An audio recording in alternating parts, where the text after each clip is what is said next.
here we are. Pandemic started the season, I guess. What has that done to the program? Well, it's been a up and down year. You know, we got shut down last year about second week of March, and there's obviously the pandemic's done a lot of destruction to a lot of people, and we were all at home, and so you know we had to move some kids on from last year, and then we just tried to reload the roster the best we could, try to figure out the advantages we could use through the situation, and then get to fall practice. And then in fall practice, it was kind of a little bit different. You never knew who you were going to quite have, but we made it through it so far, and we're about 2 weeks from game day. How about you guys personally? I think you said you guys have all had it, but talk a little bit about this, just kind of going through this personally, what that's been like. I think for me, I think I was the first one of us probably that got it, and I was pretty fortunate. Never really had much going on with it, thankfully. Doesn't mean that it's the same for everybody. Obviously, it's been, as Coach said, tough on tons of people, so obviously we sympathize with the people that have lost loved ones or things like that. We also got hit by it at times. I think there's 1 or 2 week period where we had 17, 18 guys that got sent home on our roster. So we roughly were at practice, with half of our team, which made it a challenge. But for me personally, I was lucky enough to come through it okay. And I think we could all attest to that because we're all still sitting here. So Yeah, that's a good thing, absolutely. And when you're going through, it didn't sound like it hit you guys as hard as some others, but man, when you're going through that, it's like, hey, hopefully I can get through this type thing. I mean, because you just don't know. That was the unknown of the whole thing. Okay, what has that done to the program going forward? And you might have answered this already, but how do you prepare to travel like you're going to do during a pandemic? Has that changed, or what's the dynamic of that going to be like? Yeah, it's changed some. How we get on the bus to how we eat, how early we got to show up, the paperwork, and the other things that we got to cross before we get there. But really, at the end of the day, it's just about, once you get there, it's just about playing. But right now, it's just about filling out the important paperwork to make sure everybody's cleared, ready to go. It's put a little extra work, for everybody, but it's definitely worth it to get to play, and hoping to get to represent our school for the first time in about 11 months in a couple weeks. What is the attitude of the team? I would imagine they're really anxious to kind of get after it. yeah, I think they are. Like anything else, I think most of it just lies in a lot of our kids are, just kind of tired of playing each other, whether it's, been the fall or whether we got out there in the summer, or some of them went out and played in leagues or whatever, but they really are hungry to play together. This group is, on paper, I think everybody likes their team. But, you really don't know. We didn't get a chance to really do anything but inter-squad in the fall. So I think there's just a lot of excitement from our guys because they're hungry and they're ready to play. So should be an interesting spring. And if it isn't the pandemic, it's Mother Nature with this weather. What has that done to you guys on practicing? Obviously, a lot of indoor work. Go ahead. Well, yeah, I mean, right now we're just trying to get stuff done, trying to keep that fresh, to keep people motivated. It can get old looking at the same 4 walls every day, but at the end of the day, we're trying to put that picture of the games are right there. In about 10 days now, we'll start, and once we start, it goes pretty fast. So the weather will get out of here eventually. It's just a matter of time. It may take a little while, but we'll be out there playing before you know it. How many years, what is this year now that you guys have been co-head coaches, or whatever the situation is? How long have you guys been at this down here in Beatrice? Us three have been together since 8 years. 13 and 14. Yeah. Okay. 2013 and 14. And you're not far removed from that trip to the D2 World Series. I mean, is that something you kind of tell the guys? It's like, hey, we've been there, we've done that. Wasn't that long ago, it can be done again. Or is that in the past?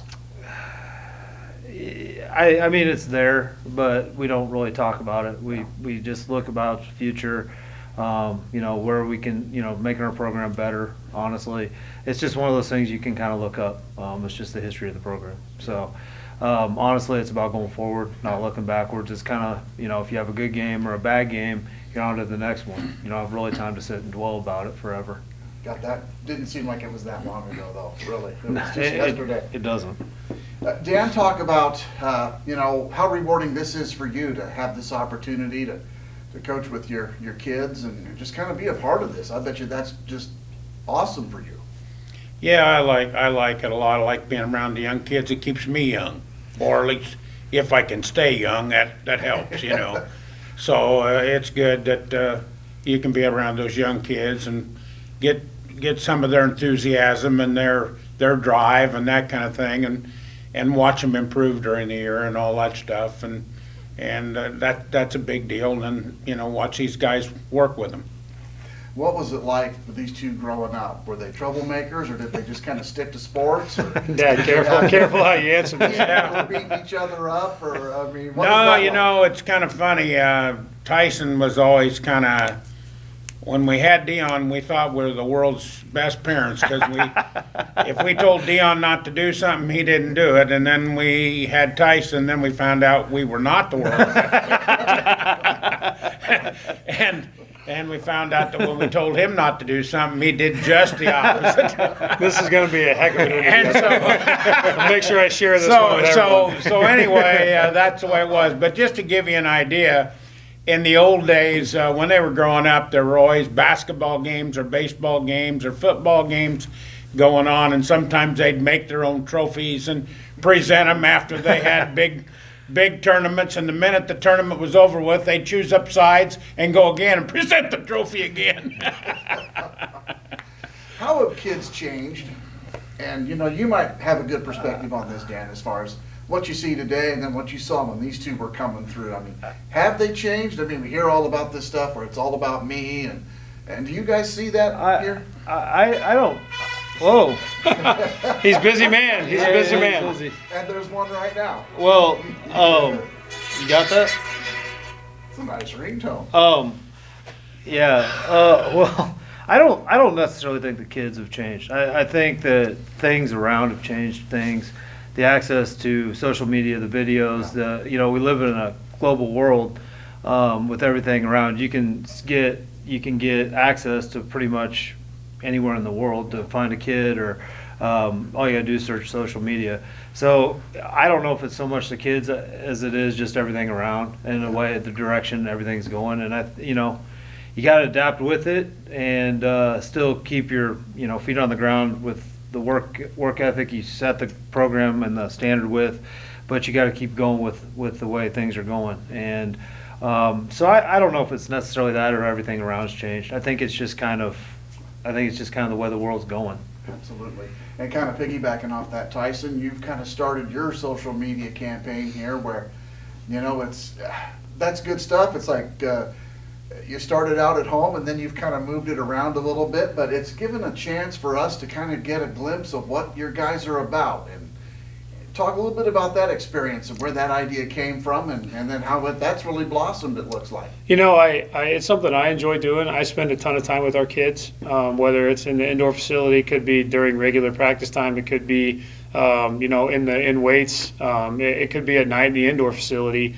And so one of the things with the pandemic that I decided to do a little different this year was to, before season, give parents and people back home a chance to know our kids, or just regular fans that are maybe like our PA announcer or Brian Cook or somebody else, just to give them a name with a face. I think is important to get those out there. And then obviously I want people to, that are watching it back home, to see the types of kids that we have. And a lot of times when you put that out there visually, they can look at it, the way that a kid's answering a question. They can look at the personal input that they put into an answer, the feelings, the emotion, things like that. So that was really important for me, for a lot of people to see that in our program. I think it helps, recruiting down the line as well. For people to know that not only am I willing, or coach, or even dad, we're always willing with our players to open up our homes. We grew up in a house where we had film night with 25 football players every week.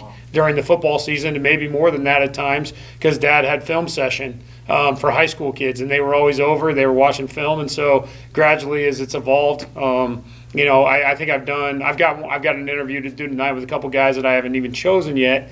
But I think it's a huge part of what we're trying to do and the direction that we want to go, just to help, especially right now with the pandemic still going on. Dan, how's that feel? It's become kind of a generational thing. Sports were big with me, but my kids really don't want anything to do with it. And you have a situation here where, look at these guys. I mean, a little bit of that from you rubbed off on these guys. A lot of it sounds like. Yeah, I don't know if I can take all the credit for that. My wife is pretty much of a sports fan too, even though, she played a lot of sports and she was really good at them. And the boys can tell you that she was a driving force in their lives too. So I probably was more of a quiet driver than maybe she was. Until we got home, Dad. Until we got home, maybe. So you're saying, but going back to that other thing about how kids have changed, I don't, back in the old days, you coach high school ball, you hope to get 2 or 3 kids that are really dedicated, and that just kind of grew. If you got 3 or 4 kids that are really dedicated, pretty quick, everybody wanted to be dedicated. You had a couple of good teams, then all of a sudden everybody bought in, and that's the way it is. Well, I think that's the way it is here now. The kids everybody that comes here is ready to buy into that. And so it's something that started out, and now you don't come here unless you want to work and you want to get someplace. That's why you're here. Yeah. And that shows on game day too. These guys, they always show that. Kind of getting back to Brian Cook, Tyson. Not every time he interviews you, but pretty darn near. He always reflects back on that big moment. That must have been an incredible moment, not only for you, but he has never forgotten that, and he always brings that up. Has that been the highlight of your sports career? I personally, there's been a lot of great sports moments. That one, to reflect on that one quick, I owed the group of guys that I played with that night. If you listen to my basketball one, I'm sure there's a lot of people that probably have no idea what you were referring to. Right. So what we're talking about is a walk-off grand slam that got hit my junior year of high school. That our current guy that calls our games on SEC Storm.com during the regular season was talking about, because he did the high school radio at the time. And we were down 7 runs in the last inning, came back, and I hit a walk-off grand slam with 2 outs to win the game by 1 run. And it was a great moment. It was a great moment for a team. But I owe the guys on my team a ton of credit, because there was a lot of things that transpired to make that happen. A lot of guys had to reach base in order to give me that opportunity, so I owe them a ton. But obviously, I think the greatest accomplishment of my sports career maybe gets rewritten every year. Obviously, the 2017 World Series, getting to do that as coaches with my dad, my brother, that's a huge thing, that we enjoyed as a family. It was cool that we shared it with that group of kids. But I think, when we see kids working for an individual goal, maybe every time a kid gets an offer to a high-level program that never had that offer, never had any offers to begin with, I think we kind of re-fulfill that, and that re-energizes you. So that's, for us, that's kind of the pinnacle of what we're trying to do. We try not to get caught up in the W's and L's, even though it seems like you live and die with them. But each year, it's always about the kids, and I think that's kind of where I'd like to leave it. Yeah, and that's a good point, because a lot of us on the outside, we're looking at the wins and losses in the D2 World Series, but do you ever kind of stop and reflect on really how many lives you guys have impacted, and how many guys have come out of this program? That list gets bigger and bigger that have gone on to bigger things. Yeah, it's just a testament to the types of kids we've had that are willing to buy into what we're doing, and obviously these 2 guys helping out. That's what it comes down to. It just was a perfect mix, and try not to think about it, because by the time you think about it too long, you're on to the next kid. And our job here is to help kids get to the best place they can go with their potential, wherever that lines up. And usually the wins and losses stuff, that takes care of itself. It always has, always will. We've won our share of games, we've lost some too. I mean, that's just the nature of this thing. You're going to do both. But, you put the roster together, you work with that roster, you make them better. And better people, turns out they become even better people, more accountable as they get older because they learn from mistakes and just get better. Usually the wins and losses at the end of the year all take care of themselves. You don't have to look at anything and say, well, there's wins, there's losses. You just go out and play every game and take on a new challenge. That's kind of how we look at it. No game is more important than the other one. Now we talk about the guys, how they've moved on, the players, but you guys have had success, and you've decided to stay here at Southeast Community College. Have you had some options maybe to move along? Is that something down the road, or is this kind of where you guys want to be? You got a nice little program going here. Right. Well, I'll start. Right now, this is home. Yeah. You getting the chance to work with your immediate family every day, who you've been so close with. Obviously, we're a really close family. Is important. The setup here is, we've had some advantages here, being from the area and able to do some things here that maybe we couldn't do somewhere else. And never say never or anything like that, but right now it's really about the day in front of us, and tomorrow it's about the next thing we have on the docket is tomorrow's weightlifting. So there you go. Yeah, I second that with Dion. Right now I spend a lot of time telling our kids not to look too far ahead, to take each day in stride as it comes, and then when you get to that task, you complete it to the best of your ability. And so I think that's the easiest and simplest form of saying, be where your feet are. It's a pretty good phrase, and I think I'll just leave that alone. Absolutely. How about a season outlook? It's tough to tell, especially with probably, I would imagine, even this year, where not knowing where other teams are, but is this a wait and see until we actually get some games in, or what's the thought on that? Well, I think that's always the case. We have a nice roster. We have some players that are committed already. I think, we got 7 or so Division I commits already before the season started. There'll be a handful more this year, and there's a bunch of talented freshmen, but it comes down to playing the games. We're going to start out and play a really, really tough team that is used to winning, and we're going to have to be ready to play. And we're going to be a little bit behind, but I think we'll catch up as we go. I think there's a lot of ifs every year, but especially this year, we can stay healthy and continue to improve. I think we'll be there in the end, make a run at, the district and see where we go. But if, things get in your way, it can go sideways, especially this year quick. So again, it's kind of just one day at a time. But I'm happy where we're at right now, but that's today, and we'll see where we are tomorrow. Anything else you guys might want to add? Something I haven't touched on here is I can't believe we're finally going to get to play. I'll bet you guys feel the same way too. That's a great thing. The only thing I'll say is just anybody that sees this, my assessment of our team is that if I had the chance to go out and watch this team play, if the weather's nice and you're not doing anything and we're at home, I would certainly take it, because I think this group is somebody that's definitely worth your time to watch. I think the talent level here right now is probably greater than it's ever been. And I think the kids are hungrier than they've ever been to play. And so that's my way of being nice about it. Yeah. But I also think that you're going to see an aggressive play style out of this bunch. And these guys are people that never quit. And I think you're going to really enjoy watching them play if you get a chance in the springtime.